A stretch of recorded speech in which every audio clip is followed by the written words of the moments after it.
तर अशा प्रकारे आपला दीपोत्सवचा कार्यक्रम पार पडला आहे आणि आता आपले कीर्तनकार बुवा येणार आहेत खेडवरून कळबणीवरून. तर आता घरी जाऊन जेवण वगैरे सगळी माणसं येतील आणि त्यानंतर कीर्तनाला सुरुवात होईल. तर आता जेवण वगैरे झालं आहे आणि बाकीची मंडळी पण आली आहेत देवळात. आता आपला कीर्तनाचा कार्यक्रम सुरू होईल. बुवा पण आले असतील, बघूया आता मंदिरात जाऊन. सगळे जमात झालेत.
इंद्रहे समागतमिष्टं तमानन्दकन्दं परब्रह्मलिङ्गं भजे पाण्डुरङ्गं फलभागुरेरम्य सिंहासनस्थं तेजस्वर्जी प्रदिशं वीरेन्द्रादिदेवै सदास्तु मानो समदिष्टमूर्तिं भजे ज्ञानदेवम् ओम नमो ज्ञानेश्वरा करुणा करा दयाला तुमचा अनुग्रह लादलो पावन झालो चराचरी नमो सद्गुरु तुकया ज्ञान देता नमो सद्गुरु सच्चिदानंद रूपा नमो सद्गुरु भक्त कल्याण मूर्ती नमो सद्गुरु भास्करा पूर्ण कीर्ती श्री गुरु चरण सरोज रजनी जीवन मुकुर सुधारी वर्णम रघुवर विमल जसो गुरुनायक विचारी फार मोठी मागणी भगवंताकडे मागितलेली आहे. देवाकडे गेल्यानंतर काय मागावं याचं जिवंत उदाहरण तुकोबारा या अभंगात देतात. त्यामुळे ज्यांना भजन आवडतं त्यांच्या माहितीतला हा अभंग आणि ज्यांना भजन आवडत नाही त्यांना पण हा अभंग माहिती आहे. कारण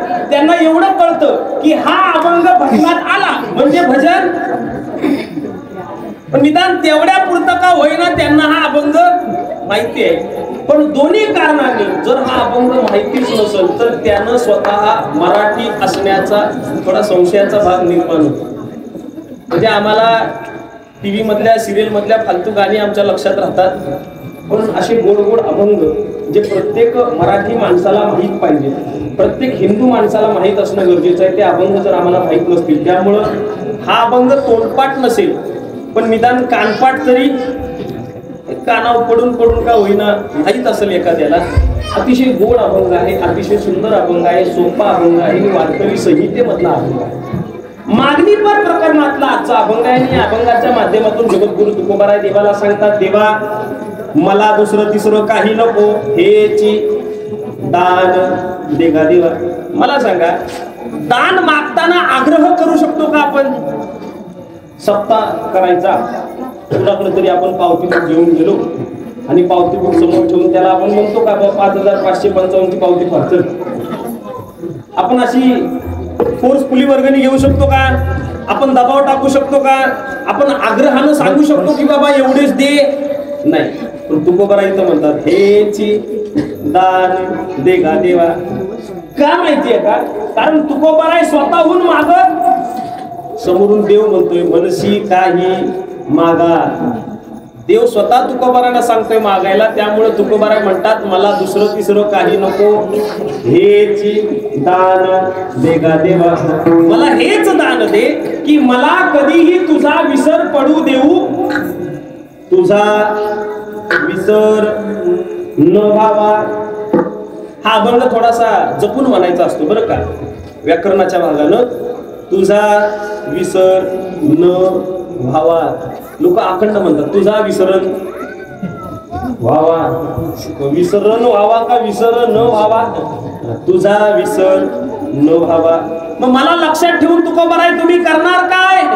तर तुकोबाराय म्हणतात, मला दुसरं येतंय काय? गुण गायन आवडी. का? कारण मी जमवलेलं एवढंच आहे, हीच माझी सर्व जोडी. अहो पण तुकोबाराय, लोक वारीला येतात, आता माघवारी आहे ना, लोक आज दर्शन घेतील देवाचं. देवाचं दर्शन लोक असंच घेतात का? फक्त देवाचं मुख पाहिलं की माणूस गेला पुढे निघून. बरं, देवाच्या समोर आपल्याला चांगला अर्धा तास भेटतो का? नाही. इकडून आला, पोलिसांनी ढकलला, पायाला हात लावतो ना लावतो, तो तिकडून एखादा ओढतो. जेमतेम 2-3 सेकंदाचा वेळ मिळतो.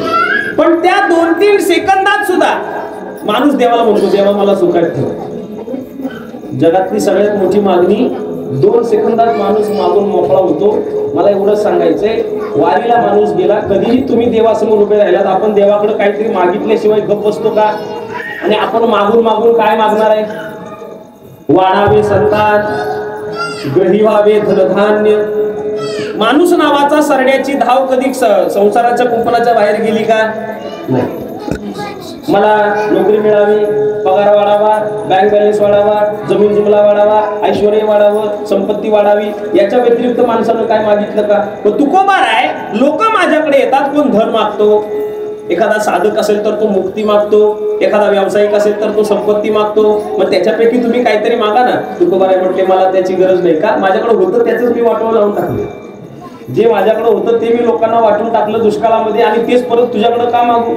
मला धन नको, न लगे मुक्ती, मुक्ती नको, मला धन नको, मला संपत्ती नको, पण आता तू एवढा उदार झालाय ना माझ्यावर, मग एक काम कर, अजून एक मागणं मागतो ऍडिशनल, संत संग देई सदा न लगे मुक्ती धन संपदा, संत संग देई सदा, मला मुक्ती नको, मला धन नको, मला संपत्ती नको, मला कायम संतांची संगत दे. का? कारण यथा कदाचित जर तुझे गुण गाता गाता मी जर तुला विसरण्याची शक्यता निर्माण झाली तर संत मला तुला विसरून देणार नाही. कारण संत कायमस्वरूपी भजनामध्ये दंग असतात आणि त्यांचं भजन कानावर पडल्यावरती आठवे हा देव संतांच्या संगाते, त्यांच्या संगतीला राहून मी कधीच तुला विसरणार नाही, म्हणून संत संग देई सदा. अहो पण तुकोबार आहे, संत संग देई एवढंच म्हटलं असतात तर चाललं असतं. संत संग देई सदा, सदा म्हणजे प्रत्येक जन्मात, आणि प्रत्येक जन्मात संतांचा संग पाहिजे तर आधी जन्म घ्यावा लागेल, आणि जन्म घेताना गर्भवासाचं दुःख सहन करावं लागतं. आणि ते गर्भवासाचं दुःख काय आहे तुम्हाला चांगलंच माहिती आहे तुकोबाराय.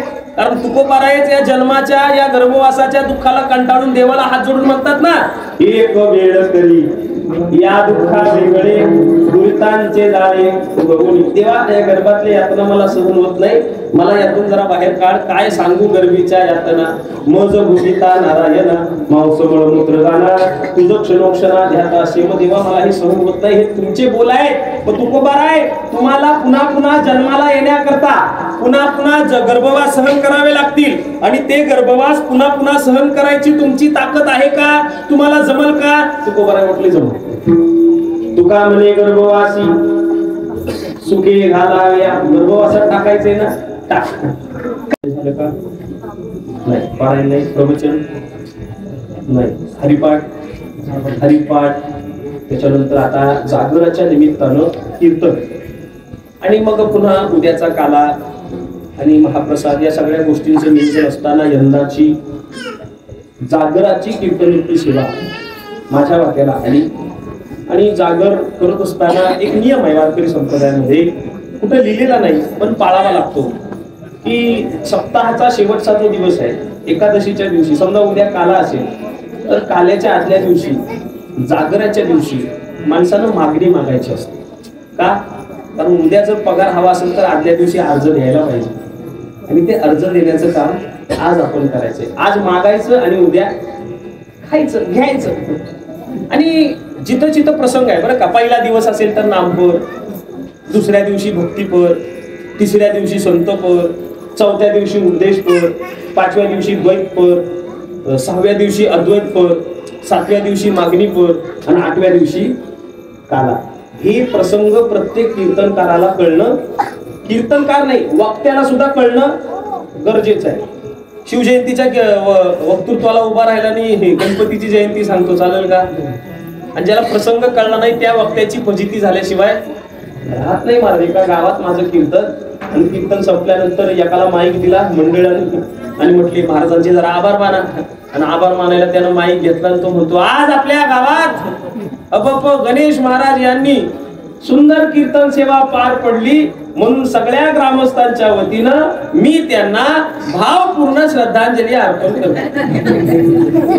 म्हणजे त्यानं जिवंतपणे महाराज पोचवला. मी शेजाऱ्याला असा कोपर मारला, म्हटलं हा असा का बोलतो?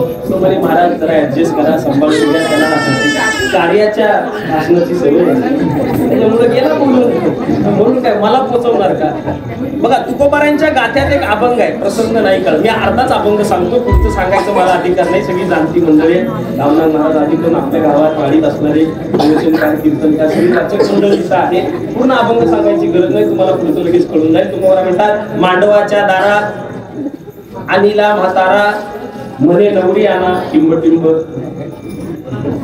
मग तुकोबारा पुढे अगदी उघड भाषेमध्ये बोलतात की कुठं उभा आहे, काय बोलतोय याचं ज्ञान माणसाला असणं गरजेचं आहे. मग त्याच प्रसंगाचं अवधान राखून आजचा हा उपांत्य दिवस आहे, आजची आपली सेमी फायनल आहे. मग या दिवशी आपल्याला मागणी मागणं गरजेचं आहे, आणि मग मागणी समजवण्याकरता सगळ्यात सोपा अभंग कुठला तर हेची दान देगा देवा. आणि त्या अभंगाची निवड केली तुमची नि माझी, मला वाटतं गेल्या वर्षी काल्याच्या कीर्तनाच्या निमित्तानं भेट झाली होती. आणि मग तेव्हापासून या ग्रामस्थांचं, त्याचबरोबर आमचे मग गावनांग महाराज असतील, त्याचबरोबर आमचे पांडुरंग काका गावनांग आहेत, यांनी तर जवळजवळ वर्षभर अगदी एकदम नातातला असल्यासारखा त्यांनी संपर्क ठेवला. खरं सांगतो महाराज, वारकऱ्यावरती इतकं प्रेम करणारा माणूस मी कधी बघितला नाही. अगदी त्यांना फक्त कळायची खोटी की मी दिव्या परिसरात आलोय की मग महाराजांचा आग्रह घरी येऊनच जायचं, भेटूनच जायचं. आणि इतकं कीर्तनापुरते संबंध ठेवणारी लय माणसं बघितली. कीर्तनाची तारीख देतात, 10 वेळा फोन करतात, महाराज तारीख लक्षात ठेवा, महाराज तारीख लक्षात ठेवा, महाराज तारीख लक्षात ठेवा. कीर्तन निघेपर्यंत, कीर्तनाच्या दिवशी सुद्धा कुठं आले, कुठपर्यंत आले, किती वेळ लागल, कधीपर्यंत पोहोचाल, कुठं आले महाराज, कीर्तनाला येईपर्यंत. आणि एकदा कीर्तन संपलं आणि महाराज घरी निघाला, मग तो घाटात उलाटलाय, कुणाला काय घेणं देणं नाही. पण काही निवडक माणसं असतात जी फक्त कीर्तनाच्या संबंधाने आपल्याशी संपर्क ठेवत नाही, अगदी जिव्हाळ्याचे संबंध जोडणारी ही मंडळी, हे सगळं गाव, ही सगळी वाडी. आणि गेल्या वर्षीचं कीर्तन आवडला असेल बहुतेक, आणि त्यामुळं यंदाची जागराची आणि उद्याची कार्याची दोन्ही सेवा माझ्यापर्यंत येऊन पोहोचल्या. जागराच्या निमित्तानं आपली पहिली भेट आहे, त्यामुळं सगळ्यांच्या पायाला हात लावून माझी एक नम्र विनंती आहे, तुम्ही इथं जबरदस्ती बसले नाही ना? नाही ना? खरं सांगा, लोक जबरदस्ती पण बसतात. परवा मांडला कीर्तन, भरपूर गर्दी. मी सहज कीर्तनात विचारलं माईकवर, एवढी गर्दी कशी काय? समोर बसलेला माणूस म्हणतो, महाराज नाही बसलो तर दंड लावतो तू. तसलं काय नाही ना आपल्याकडे. तुम्ही स्वखुशीनं आलात ना, माझी एक विनंती आहे तुम्हाला, स्वखुशीनं आला जरी असला तरी इथं स्वखुशीनं उठायला परवानगी. हे कीर्तन आहे, हा तमाशा नाही, हे नमन नाही, हे भारूड नाही, याला नियम आहे. लक्षात घ्या. आज एवढी वयोवृद्ध माणसं सुद्धा जमिनीवरती बसून मांडी घालून बसलेली आहे, पण तरुणांनी किमान मांडी घालावी, बरोबर ना? पाय पसरून बसा, असू द्या बाबा, तरी तुम्ही जमिनीवर बसला ते तुमचं महत्व आहे ना. पाय पसरून बसणं, पायाची चूल करणं, आपल्याला काय चहा ठेवायचा? कीर्तन झाल्यावर बघू, आतापासूनच चहा ठेवायची गरज नाही. कीर्तनाला बसत असताना लक्षात घ्या, भजन ते ओंगाळवाने नरका जाणे, जीवावर आल्यासारखं कीर्तन ऐकायचं नाही. कीर्तनातून मधूनच उठायचं नाही, कीर्तनात एकमेकांशी बोलायचं नाही, कीर्तनात झोपायचं नाही, कीर्तनात टाळी वाजवायची म्हणजे तुम्ही जागे. लक्षात घ्या, कीर्तनाचे नियम आहेत. कीर्तनामध्ये चालू कीर्तनात तर उठायचंच नाही. आपण माणसात बसायला लोका उठायला, माणसात ना उठायला लोका, मग कीर्तनात उठणं म्हणजे माणसात उठल्यासारखंच आहे ना. लक्षात घ्या, काय काय लोक अंतरून पांघरून घेऊनच कीर्तनात येतात. लक्षात घ्या, तेवढी वेळ येऊन द्या नका आणि तुमच्यावरती वेळ येणार नाही, बरं का? कधी कधी सूचना देऊन सुद्धा लोक उठतात, मग नंतर मला कळलं की ते का उठतात. ते बाहेर जाणार आणि चांगल्या क्वालिटीच्या उचलून नेणार चपला लोकांच्या. दोनदा माझ्या गेल्या तेव्हापासून मला कळलं, पासून मी गाडीतच ठेवली. लक्षात घ्या, भजनी विक्षेप त्याची पाय मरण, नवजावा क्षण एक वाया. भजनामध्ये आणलेला व्यत्यय हा आत्महत्येचं पाप आणून देतो. लक्षात. सुरुवातीला मी तिथं बसलो होतो, पंचपदी चालू होती, लोक सगळी मंदिरात बसत होती, मला थोडं टेन्शन आलं. का?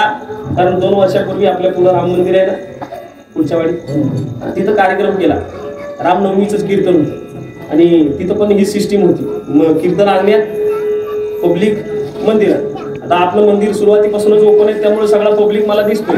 त्या मंदिराला भिंती आहे, मला इथं उभं राहिल्यानंतर रामाशिवाय कोणच दिसत नव्हतं आणि आपलं कीर्तन मी रामाकडे पाठच्याकडे बघूनच केलं. कळलं का? कसं आहे, वक्त्याचं प्रोत्साहन श्रोत्यांकडून वाढत असतं. त्यामुळं मरगळलेले चेहरे बघा. कीर्तन ऐकणारी 2 प्रकारची माणसं आहे, मनापासून ऐकणारी आणि मानेपासून ऐकणारी. मानेपासून ऐकणारी कळतात, नुसती मान हलवतात, बरोबर आहे, बरोबर आहे. आणि मला आधी वाटायचं जे मान हलवतात त्यांनाच कीर्तन लय कळतं. परवा असेच एक बाबा समोर बसलेले भरपूर मान हलवत होते, मला वाटलं यांनाच कीर्तन कळतंय. मी सगळ्यांना ठेवलं बाजूला, त्यांच्याकडेच बघून अख्खं कीर्तन केलं. पण कीर्तन संपल्यावर मला कळलं बाबांना ऐकायलाच येत नाही. काय फायदा झाला, सगळं मुसाळ केलं. त्यामुळं तुम्हाला उठायची इच्छा होणार नाही, ही जबाबदारी माझी आहे. न घेऊन सांगतो कुणाला पाकिट घेणार आहे, लक्षात घ्या. पण तरी सुद्धा एखाद्याला कंटाळा आला तर माझ्या नजरेआड बरीचशी जागा मोकळी आहे. तुम्ही झोपलात तरी चालेल, कीर्तन संपल्यावर मी उठवीन तुम्हाला छबी न्यायला. पण चालू कीर्तनात ना उठायचं नाही. बाकी सुंदर चिंतन करण्याचा, 4ही चरणांना न्याय देण्याचा प्रयत्न करू. कारण मला काय कीर्तन संपल्यावर घरी जायचं नाही, माझी काय आज वस्ती आहे, उद्याचं काल आहे, त्याच्यामुळे मी आज 1 वाजेपर्यंत जरी केलं तरी काही फरक पडत नाही. पण मला सूचना आहे, घाबरू नका, टेन्शन घेऊ नका.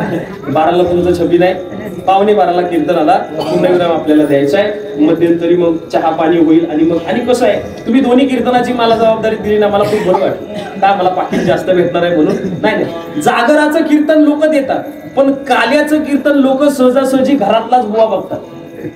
हा का, कारण तो हक्काचा माणूस असतो, त्याला आपण पाहिजे तेव्हा उभा करू शकतो. समजा कीर्तन लवकर संपवायचं असेल तर आपण त्याच्या कानात येऊन सांगू शकतो की बाबा भाजी बिजी शिजले, तू आता जेआरी विठ्ठल घे. आणि समजा कीर्तन वाढवायचं झालं तरी सुद्धा आपण त्याला हक्कानं सांगू शकतो की बाबा बटाटा शिजायचा आहे, अजून थोडं वाढव.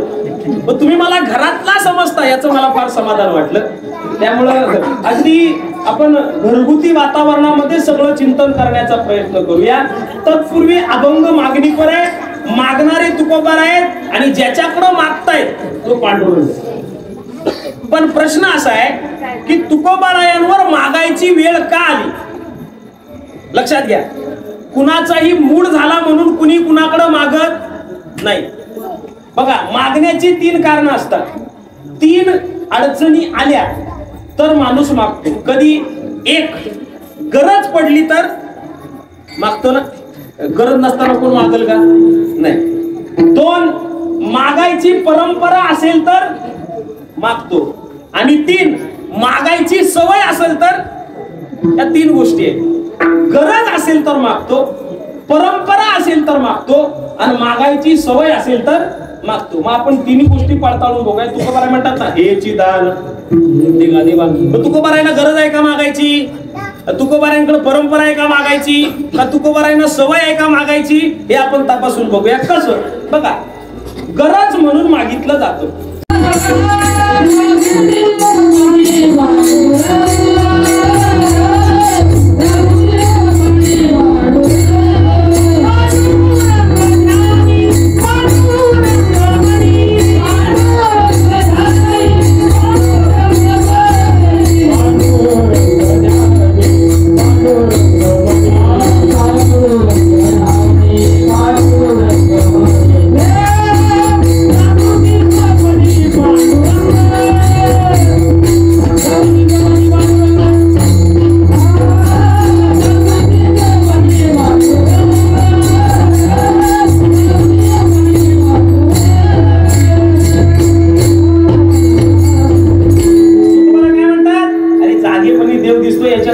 आमच्या स्वप्नात सुद्धा कोण आहे?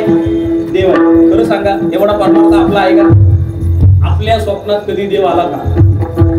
आपल्या म्हणजे माझ्या सकट, असं नाही की मी स्वतःला वेगळा धरतो. आम्ही रात्रंदिवस कीर्तन करतोय, विठ्ठल विठ्ठल करतोय, आमच्या स्वप्नात कधी देव आला नाही. आपली स्वप्न काय आहेत? आपल्या स्वप्नांना क्वालिटी आहे का? आपल्या स्वप्नांना दर्जा आहे का? आपली स्वप्न काय आहेत? एक मन आहे आपल्याकडं, मनी वसे ते स्वप्नी दिशेने. आपल्या मनात संसार भरलेला आहे, तर स्वप्नात संसाराशिवाय दुसरं काही येणार आहे का? आता तुम्हाला गंमत सांगतो, एकाचं लग्न ठरत नव्हतं आणि ज्याचं लग्न ठरत नसेल त्यानं दुसऱ्याच्या लग्नाला जायच्या भानगडीत पडायचं नाही. का? तो कॉम्प्लेक्स येतो. तरी पण तो बिचारा गेला. का? मित्राचं लग्न होतं म्हणून तो मित्राच्या लग्नाला गेला. आणि तिथं गेल्यानंतर त्यानं बघितलं की भला मोठा मंडप टाकलेला, वाजंत्री वाजत होते, स्टेज सजला होता. त्या स्टेजवरती ते काय म्हणतात, करवली सगळं होतं. आणि मग मधोमध नवरा नवरीच्या मध्ये ते धरतात ना, काय होतं त्याला, आंतरपाठ. या डाव्या बाजूला नवरा आहे, उजव्या बाजूला नवरी आहे. मंगलाष्टका चालू आहे. ब्राह्मणाने शेवटची मंगलाष्टका म्हटली, आता सावधान घटिका. पूर्ण नाही म्हणणार मी, टेन्शन घेऊ नका. त्याच्या कधीच्या हातात तांदूळ असतील ते लगेच टाकत. मंगलाष्टका संपली, अंतरपाठ खाली गेलं. आता पद्धत काय? नवरा नवरी एकमेकांना हार घालतात. पण आता काय काय बावळटांना ते खपत नाही, त्यांना वेळ वाढवायचा म्हणून अर्धी येडी इकडून नवरीला उचलतात. हल्ली बामणांना सूचना करायला लागली की बाबा असं करू नका, पण करतात काय काय लोक. इकडून नवऱ्याला उचललं, इकडून नवरीला उचललं आणि असा फेकून हार घालायचा. आता नवऱ्याने प्रॅक्टिस केली होती 2 दिवस, त्यानं हार फेकला, गेला नवरीच्या गळ्यात. बिचारी नवरी नवीन, तिनं हार फेकला, गेला बामणाच्या गळे. आता बामण हात बघतो म्हणतो माझ्या घरी एक हाय, डबल आपल्याला परवडणार नाही. विचार करा, नको नको त्या पद्धती आणून ठेवल्या. त्यानं हा सगळा लग्नाचा सोहळा बघितला, त्यानं मित्राला प्रेझेंट भेटवलं, जेवला आणि घरी निघाला. पण घरी येता येता त्याच्या मनात विचार चालला की आम्ही दोघं एका वर्गात होतो, एकाच कंपनीत आम्ही नोकरी करतो, दोघांना पॅकेज सारखं आहे, तरी पण त्याचं लग्न आधी झालं, आता माझं कधी होणार? माझं म्हणजे असं तो म्हटला, माझं झालं, माझं कधी होणार? आणि दिवसभर त्यानं हाच विचार केला, मित्राचं लग्न झालं, माझं कधी होणार? मित्राचं लग्न झालं, माझं कधी होणार? आणि दिवसभर लग्नाचा विचार करून विचारा रात्री झोपला, आणि दिवसभर लग्नाचा विचार केल्यामुळं रात्री झोपेत याला पडलं स्वप्न. आणि गेस करा स्वप्नात काय झालं असेल? हा, स्वप्नात लागलं लग्न कुणाचं? याच. त्यानं असा बघितला होता मंडप सकाळी, तसाच भला मोठा मंडप होता, त्याच स्वरात वाजंत्री सदई चौघडे वाजत होते, तेवढ्याच संख्येनं वराडी उपस्थित होते, तसाच स्टेज सजवलेला, तोच बामण होता, तीच नवरी बदलायला पाहिजे ना. इकडं नवरी होती, इकडं नवरा होता. लग्न लागलं, आणि लग्न लागल्यानंतर सगळ्यात शेवटी रात्री सगळ्यांचा फेवरेट कार्यक्रम असतो काय? हरिपाठ. लग्नात हरिपाठ झाला मग सुधारला आपला समाज.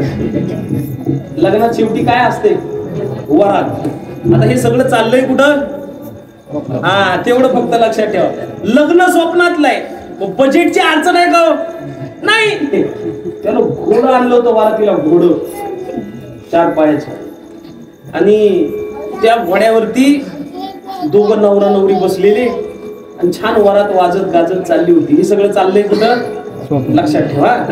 पण काय झालं, एका आगाऊ पोरानं एक फटाका आणला आणि त्या घोड्याच्या पायाजवळ लावला, आणि कसा फटाका वाजला तशी घोड्यानं उडी मारली हो. आणि हे चाललंय कुठं? स्वप्नात. पण हा स्वप्नात एवढा गुंतला, जशी घोड्यानं उडी मारली, नवरा एकीकडं, नवरी एकीकडं, आणि हा कुस बदलतोय झाला पलटी. खाटावर ना पडला खाली. आई तो करायला लागला, तशी आई उठली. आई म्हणते, पप्या पडला का? काय लागलं का रे तुला? बाम लावू का? बाबांना उठवू का? डॉक्टरकडे जायचं का? तो म्हणतो, आई अगं माझं मरू दे, ती कुठं पडली बघ. म्हणजे हा अजून स्वप्नातून बाहेर यायला तयार. ही आपल्या स्वप्नांची क्वालिटी आहे.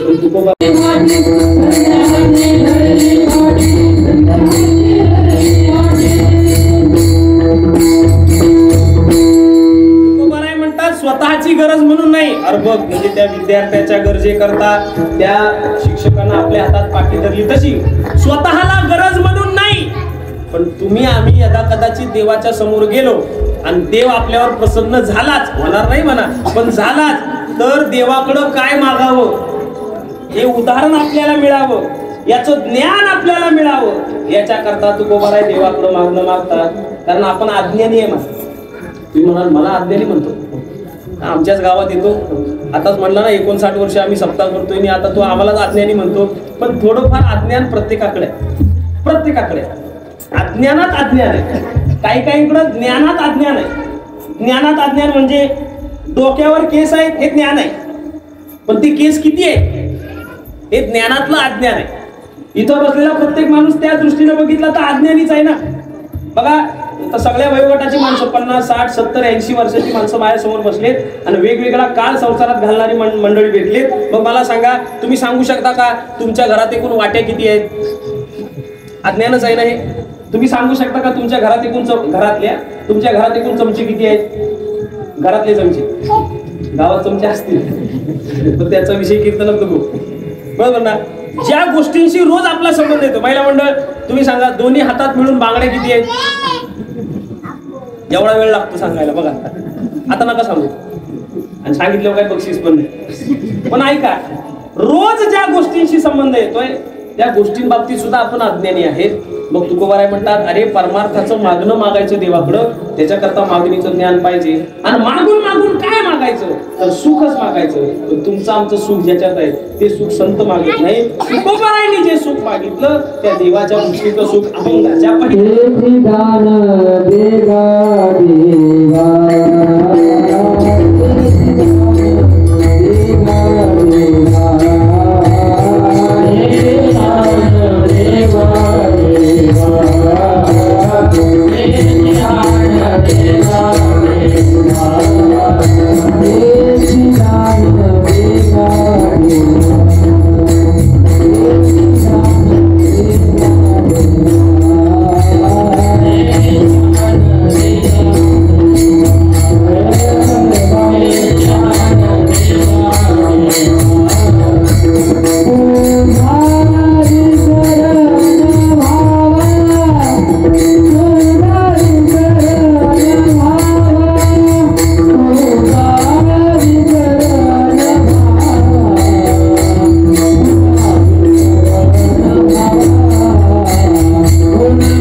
जयदीपची बायको माहितीये का? बघा कशा हसल्या. माहितीये लक्ष्मणाची बायको उर्मिला, रामाची बायको सीता. सीता वनवासात आहे, उर्मिला अयोध्येतच आहे. दोघांच्या अवस्थेमध्ये फरक बघा किती आहे. सीतेच्या अंगावर साडी एकावर चांगली, सीतेच्या अंगावर नाही पण उर्मिलेच्या अंगावर आहे. सीतेच्या अंगावर दागिने नाही पण उर्मिलेच्या अंगावर. सीतेला राहायला राजवाडा एकावर नाही पण उर्मिलेकडे राहायला आहे. सीतेला खायला पंचखापण नाही पण उर्मिलेकडं आहे. सीतेला झोपायला गादी आहे का? नाही पण उर्मिलेकडं आहे. सीतेकडं मोबाईल आहे का? नाही पण उर्मिलेकडं पण नाही. बघा आताच्या सगळ्या उर्मिलाच आहे. आणि त्या उर्मिला मोबाईल मध्ये एवढ्या घुसल्या मला. परवा एक फार उदाहरण विचित्र ऐकलं. एक माणूस असं मोबाईल मध्ये घुसला होता, कामावरून सुटला होता आणि मोबाईल बघता तो शेजारच्याच घरात शिरला. आणि त्या घरातली जी बाई होती ना ती पण मोबाईल मध्ये घुसली होती. तो तिच्याच बाजूला जाऊन बसला. तिला वाटलं आपला नवरा आला म्हणून ती उठून त्याला पाणी देते. बरं तिचा ओरिजिनल नवरा तो पण मोबाईल बघत आला. तो सोप्या बंधात माणूस बसलाय. तो म्हणतो मी चुकीच्या घरात आलो बघा. एवढी पागल झाली माणसं या मोबाईलच्या नादात. तुम्हाला सांगतो परवा एक जण मोबाईल घेऊन बाथरूम मध्ये गेलं आणि काय वाकडं होऊन बाहेर आलं. त्याला सरळच होतं येणं, तो असाच. लोकांना वाटलं काहीतरी गडबड झाली. त्याला डॉक्टरकडे नेलं पण डॉक्टरनी 2 मिनिटात एका चुटकीत त्याला सरळ केलं. त्या लोकांनी विचारलं काय झालं डॉक्टर? काय नाही, त्याला बिना मोबाईलच्या बाथरूम मध्ये पाठवत जा. म्हटलं का? अहो त्या मोबाईलच्या नादात त्यानं शर्टाचं बटन पॅन्टीला लावलं. कसा सरळ होईल तो? बरोबर ना. विचित्र प्रकार आहे. आता त्याच्यावर बोलायला गेलो तर आपल्याला वेळ पुरायचा नाही. आपण कदाचित उद्या वेळ मिळाला तर आपण हे विषय हाताळण्याचा प्रबोधनाचे प्रयत्न करू. पण आता अभंगापुरतं बोलायचं झालं तर तुकोबाराय म्हणतात तुझा विसरणं व्हावा. मग सीतेकडं सगळ्या हाल अपेष्ट आहे आणि उर्मिला आयुष्य आरामात जगते असं आपल्याला दिसतंय.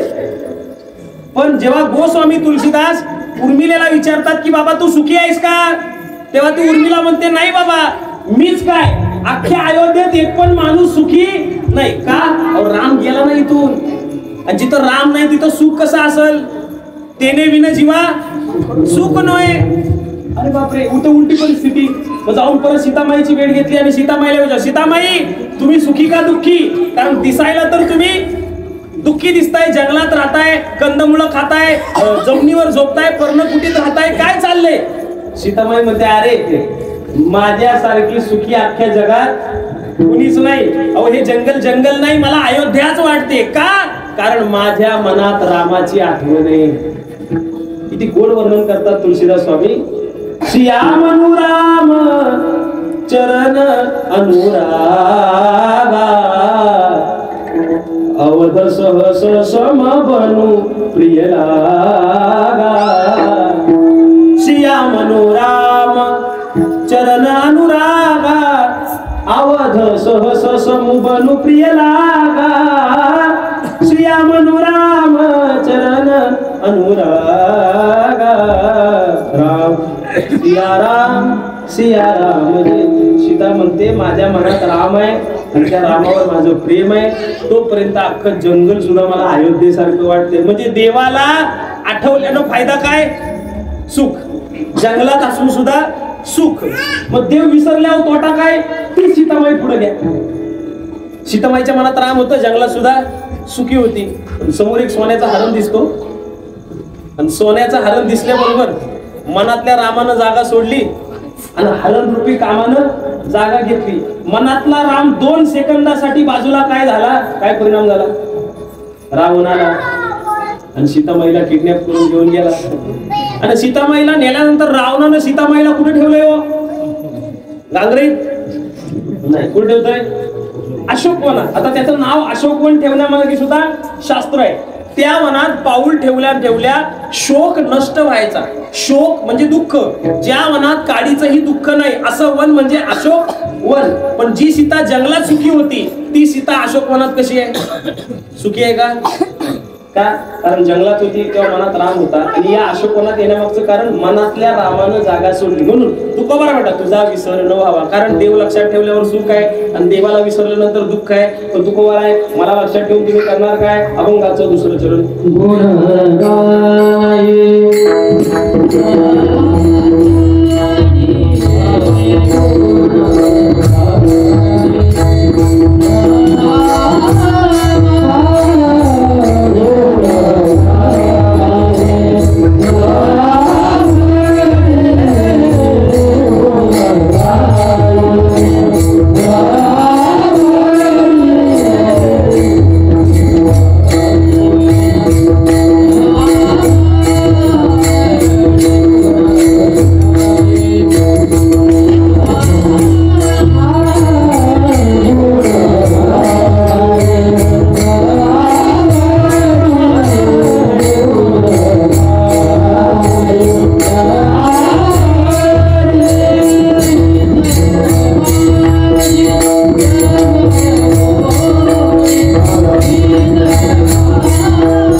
लक्षात आलं की तुकोबारायांनी दोन्ही चरणांमध्ये माझीच आवड लक्षात याला सुद्धा मागं पुढे बघणार. तुम्ही सांगा ना किती फरक आहे. एखादा मुलगा म्हणला, अरे काल ज्यांचं कीर्तन झालं ना ते गणेश महाराज माझे मित्र आहेत, लोक काय म्हणतील, वा वा काय तुझी संगत आहे म्हणतील की नाही. पण एखादा म्हणाल का, काल ज्यानं वरातीत मार खाल्ला ना, लोकांना सांगायला सुद्धा लाज वाटेल. अशी संगत असावी का? नाही. तुकोबाराय म्हणतात, संग दे संत संग ते सदा का, कारण गुण गाईन आवडी हेची माझी सर्व जोडी. ज्ञानेश्वर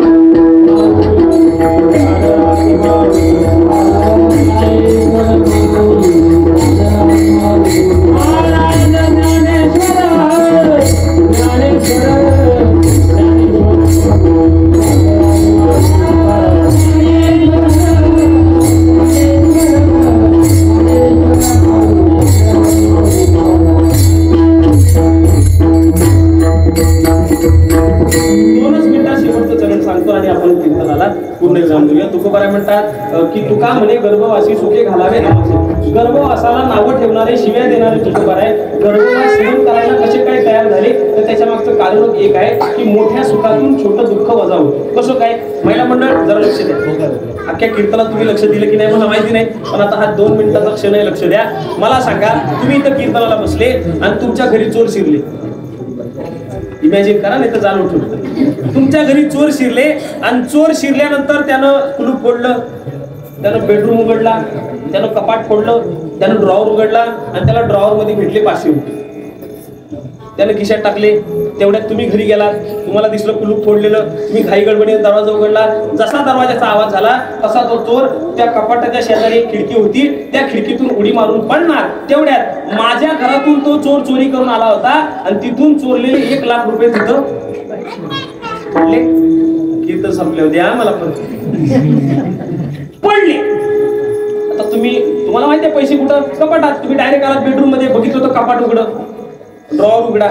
वाकून बघितलं तर 4 दिवसापूर्वी नवऱ्याच्या खिशातनं ढापलेली 500ची नोट गेली.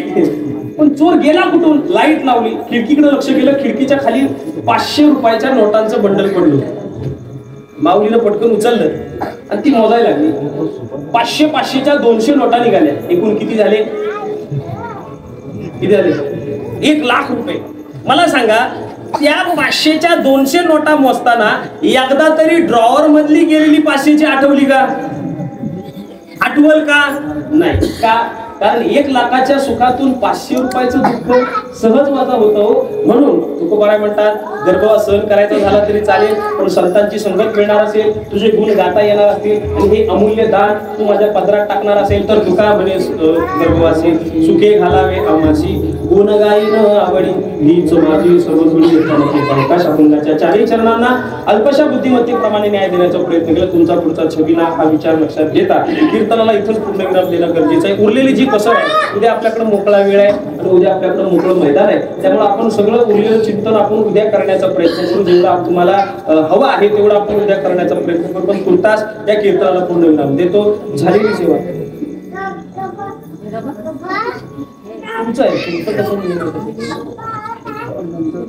तुमचं कसं असेल तुम्ही येऊन तुम्हाला सांगणार नाही. चालतंय ना? ठीक आहे. मग कसं आहे, तुम्ही चांगलं ऐकताय म्हणून भरपूर वेळ कीर्तन करणं हे मला सुद्धा पटत नाही. कारण म्हणून काय, कारण दोन्ही बाजूनी लोक बोलतात.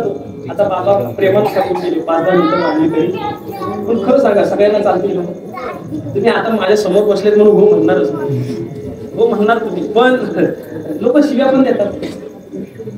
कधी कधी कीर्तन लवकर संपवावं असं वाटतं, तिथं पण लोक शिवाय. म्हणजे लवकर संपवलं तरी मरणच आहे आणि उशिरा संपवलं तरी लवकर संपवलं तर लोक म्हणतात काय नाही हो, पाठ करून आला असेल, संपलं तसं गेला.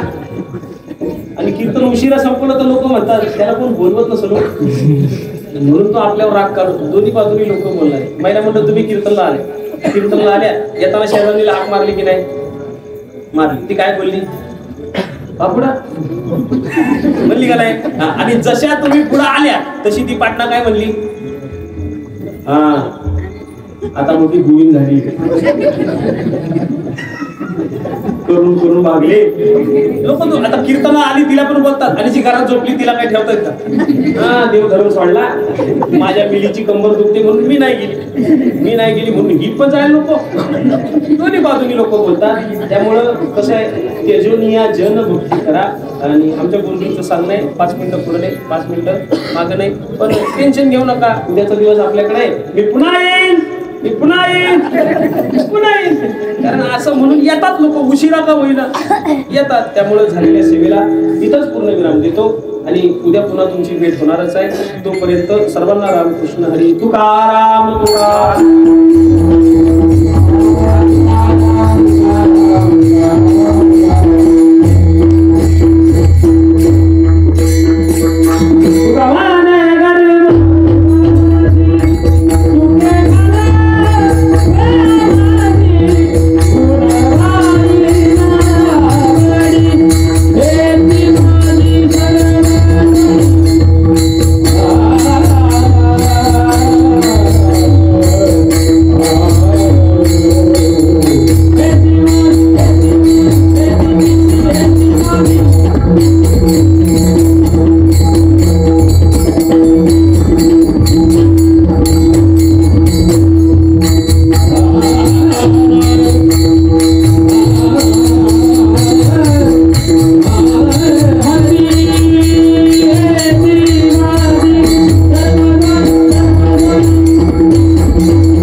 तर आपला कीर्तनाचा कार्यक्रम संपलाय आणि आता छबिना चालू आहे आणि सगळीकडे आता खूप उत्साह भरलाय छबिन्याला नाचण्यासाठी. तर आता बघूया, छबिन्याची सुरुवात होईल.